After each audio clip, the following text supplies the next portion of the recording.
Welcome to my film review of Anna. Now, this was a movie, when I saw the trailer while I was at the cinema, didn't really fancy this one. Figured it wasn't one I was going to go and see at the cinema, but I wanted to go and see one last showing of Avengers Endgame. It's the very, very last time my local cinema house was going to play it, so I definitely wanted to go along. Hopped along there a couple of hours earlier and caught Anna, which coincided nicely and was also the only film out at the moment that I hadn't seen. So thought, kill two birds with one stone. And I'm glad I went to see it, actually, because this was the kind of movie that was right up my street. So from what I saw of the trailer, I saw an action scene that didn't really paint a very good picture of the movie. It looked like, oh, we've seen this movie done before. It's another one of those kind of movies. And for some reason, just didn't fancy it. However, pleasantly surprised. Straight away, I enjoyed the movie right off the bat, got into it. It was on for 2 hours, and 2 hours felt just about the perfect length. I wouldn't have wanted it to be any shorter because I got to the point where I didn't want the movie to end. I was enjoying it that much. And also, it definitely didn't need to be any longer. I really do think 2 hours was pretty spot on for this. The movie starts off quite slowly, but then very much gets more and more intriguing and draws you in more and more as the movie goes on and more of the plot unfolds. And there's definitely more to this movie than what you might first expect. So I would say, give this movie a try if you're looking for something to see at the cinema. I'd give it a 7.5 out of 10, which could possibly seem to be a little bit on the generous side because it wasn't a phenomenal movie. It did have its weird quirks that you could rip it to pieces for, but some of the stuff that I liked about it, it's kind of getting extra points for. So I've got a couple of movies that I can compare this to, or movies that it made me think of. So the first one, might not be surprising if you've seen the trailer, is Salt. Thought that was a phenomenal movie, absolutely loved that. Another one is Neon Demon. Again, if you've seen the trailer and if you've seen Neon Demon, you won't be surprised for that comparison. But then also Memento, which was a pleasant addition because that is a phenomenal film and the way it's directed is completely unique. The way the story unfolds in the movie Memento is there's never been anything done like it. It's a masterpiece. But then also there was a splash of There's Something About Mary and a hint of Braveheart. So there you go. Salt, Neon Demon, Memento, Something About Mary and Braveheart. And quite frankly, the movie is as weird as that concoction would suggest. It really is a little bit of a splice of all kinds of movies. But it works. For me, it works. The movie doesn't take itself particularly seriously or too seriously at all. There's bits towards the end of the movie, and I watched this in quite a packed out cinema screening. There was bits towards the end where the audience are like laughing out loud, like big time, and in a kind of a not slapstick comedy way. That's not entirely what it's meant, but it's in a silly way. It was silly laughter. In what was otherwise a pretty serious film, you all of a sudden had these really silly elements of laughter that was nothing else other than silly. That's just what it was. It was just pure silliness. But that was fine. I didn't mind. I wasn't laughing out loud quite as much as some people were, but it kind of put a smile on your face and gave you a little bit of a chuckle inside, if nothing else. And I read the synopsis after watching the movie, and it definitely isn't meant to be a comedy. It's not advertising itself as a comedy. I think it's advertising itself as being quite serious.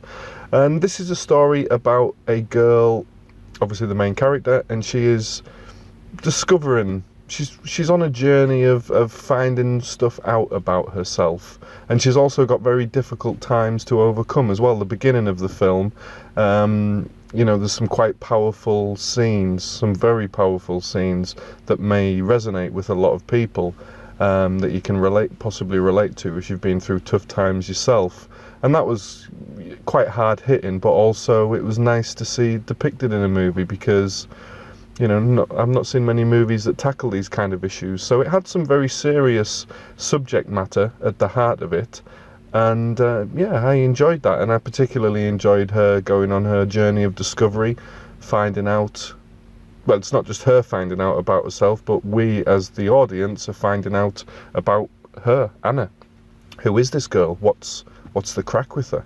What's her background? And the movie very cleverly unravels the onion layers one at a time as to pace the movie in the way that it wants you to discover things. And it's great. Again, reminded me of Memento, the way in which it did that. The way it took you on the journey and held back enough information and then gave you extra bits of information just at the right time to have quite a fantastic impact, and also to make you feel very drawn in and kind of addicted to the movie, thinking, oh great, what next? You know, it was really clever. So I was tempted to give a little bit of detail as to what this movie is about to help people understand what's in it. But I think if you've seen those movies that I said early on, then it should give you a bit of a flavour. It also had a really good cast. The main character, Anna, this was her introducing movie, so she's never been in anything before. But there was a lot of really familiar faces supporting her. So, you know, you'll have definitely seen most of the majority of the supporting cast in other movies, mostly huge blockbuster movies as well. So it's always nice to have some familiar faces alongside, and that was nice. So yeah, and also I was thinking, if you like The Girl in the Spider's Web, that was a movie I didn't expect to enjoy. That was a little bit of a kind of a I'm not going to say what kind of a movie that was, but well, okay, it was kind of a female James Bond movie, and that was a movie I didn't expect to like, and I just went to see it and really enjoyed it. And that was a little bit what this was like. Like I say, 7.5 out of 10. So it's not getting blockbuster scores, and in reality it's probably more a 7 out of 10 than it is a 7.5 out of 10. But the way the movie developed and the pace that it started to pick up around maybe, I don't know, halfway stage, maybe 40 minutes in, really started to grip me. And the subject matter as well was also of particular interest to me. So again, if you've seen the movie Salt, then you'll know what I'm talking about, you know, that kind of subject matter. And again, you know, it's not exactly like Salt or Neon Demon, but it's got a hint and a flavour of all these movies. So it's got the ingredients of, you know, from a fair few different types of movie. It's thrown them all together. It could have been a mess, but I think it actually works. Like I say, don't expect a masterpiece, but it does take you on a very gripping story that just has you kind of sitting closer and closer to the screen, drawing you in as the movie goes on, and it takes you on a journey that I wasn't necessarily expecting, but found very gripping and addictive, if that's the right word.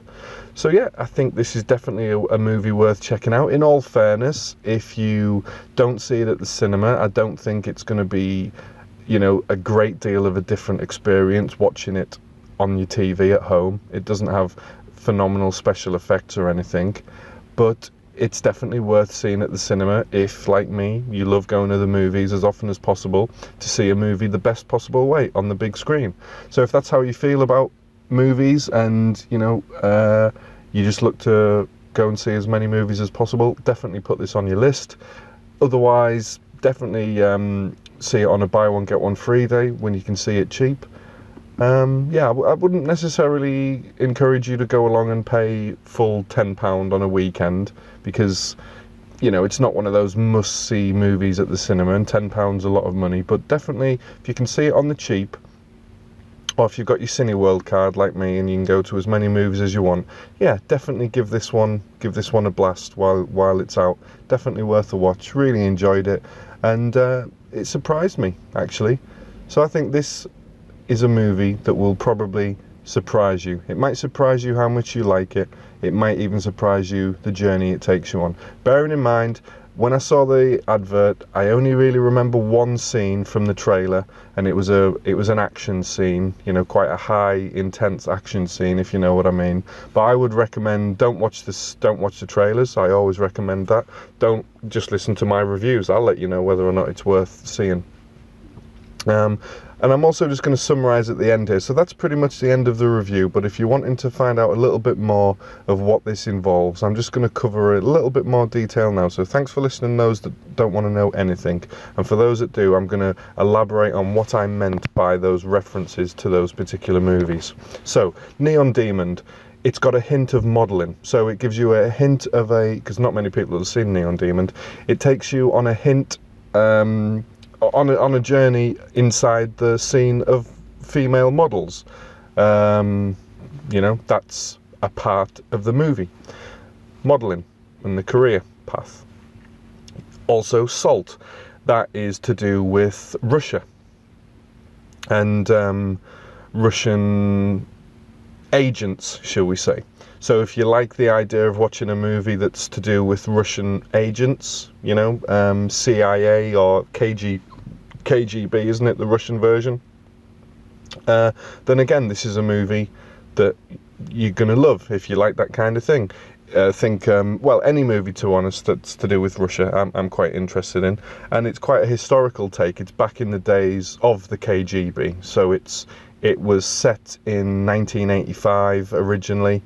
Don't be late for the movie, because early on in the movie there's some important sequences that start in 1985, so you need to know that that's when this movie is kind of set, around that era. And also there's a lot of reading Russian subtitles to read, because they talk in Russian early on, so you need to be in your seat settled so that you can read all those bits and take it in.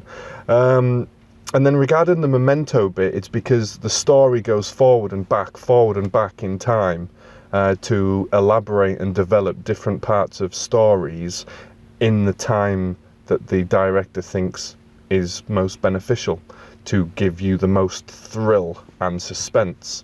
So that was really good. That's the memento element. And then the Braveheart element is to do with her personal journey. She's going on her own little personal journey, which you'll see from the movie. And the something about Mary element is really the element of the fact that, to be crude, everybody wants to be with her because she's good looking. It seems like every bloke is just so attracted to her that, you know, they'd chop off their own arm to get to be with her, which, you know, it was a little bit weird, because it's like, you know, a little bit like the something about Mary effect, you know. So that was where I was coming from with them. So if all of those elements interest you, then this is a movie that you will definitely like. They all come together perfectly well. It's a little bit weird. They're throwing quite a lot in there, but for me it works. It's quite a reasonably unique take on a movie, and for me it was enjoyable. A little bit of fun. All came together perfectly well, and yeah, I liked it. So by all means, give it a watch, but don't prioritise it over blockbuster stuff. It's not blockbuster, and it's perfectly acceptable just to watch this one at home, if you want to wait and see it when it comes out to rent, or however you get your home movies. So I hope you've enjoyed that little summary of what the movie's about, and it's helped you understand whether or not this is the kind of movie worth paying to go to the cinema for. So thanks for listening, and we will see you on the next review. Thank you. Goodbye.